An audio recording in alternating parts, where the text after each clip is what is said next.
On one hand, you are bringing people like the late Charlie Kirk, like Steve Bannon onto your podcast. On the other hand, you're trolling President Trump on X. All right, let's do one more on Newsom, because I think what people obviously would just do respond to you is that they know what you think. You're not bullshit. And it's free and it's real. I want to show you this clip from NPR with Newsom, and I think it gets to the heart of what is just so awful about him. I want to understand who you are politically, because I'm trying to understand your overall strategy here. On one hand, you are bringing people like the late Charlie Kirk, like Steve Bannon onto your podcast. On the other hand, you're trolling President Trump on X.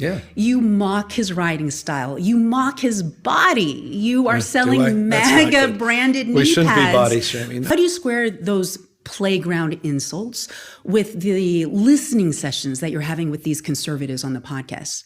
Because I think you can be both and. But what if you're confusing people as to what you sincerely believe? Like, why not present just one Gavin Newsom, one consistent tone across all platforms? I am. What's the consistent tone? I'm who I am. I'm consistently me. I'm interested in other people. I'm interested in what makes them work. I don't talk down or past people.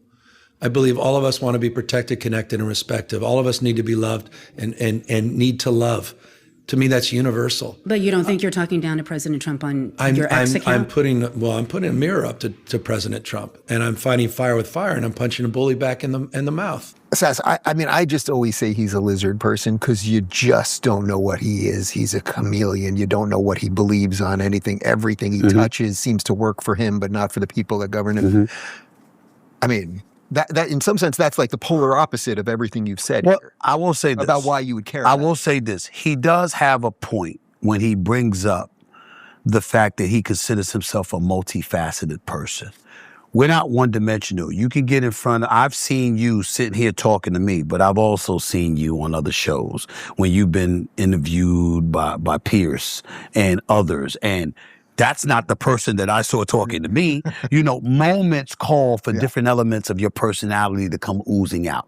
So I do agree with him and understand that part. The fact that when he's communicating about a president that calls him new scum instead of by his name when he's a sitting governor in the United States, that can rile you up. That can agitate you. I do understand those things. But in the end, you should, if you're Gavin Newsom, pay attention to people saying they don't trust your authenticity. They don't trust that you're real. They trust that you do what's politically expedient in a moment, and they don't feel they can trust you. That's a big, big deal that you want to overcome. I know for me, for better or worse, you can trust me to be me. You know, for better or worse. Some people hate me, some people love me. And when I give a damn, I'll be sure to let you know, because it is what it is. You know, my mother taught me this a long time ago. It's a hell of a lot easier for you to live with your truth, for others, to force others to live with your truth, than it is for you to live with your own lies. You ain't got time for that. It's too much energy. And she was always right about that. And I've always held on to that, because me being true, I've always said I'm one of the most emotionally honest people you will meet.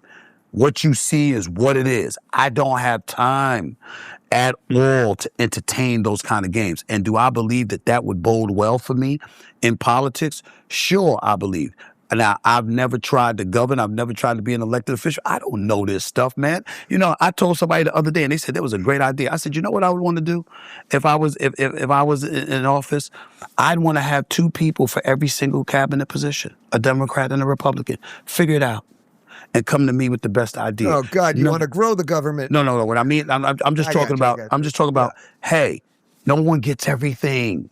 Stop this nonsense and stop being one party rule in a binary system, because it's I believe it trickles down to the streets and causes chaos amongst all of us, because you're saying I got 1 or 2 choices, and it's neither side has it all, has all the answers. So whatever side you side with riles up the other side and gets people against one another. And them damn people on Capitol Hill don't have to live with it. We do. The perfect example was the shutdown. So you're getting paid. You still got your health care, but people being furloughed and people being laid off and they're not getting checks, but you are. And you the ones that can't negotiate a deal. Had that been me, we ain't going away. There ain't no Christmas vacation. That's like the lowest hanging fruit. If they're shutting it down, they got to shut down their own paycheck. That's right. Yeah. Exactly. We're going to suffer together. You're not doing that to people. I'm saying you need somebody like that gets down in the muck and mire of it all and handle things that way.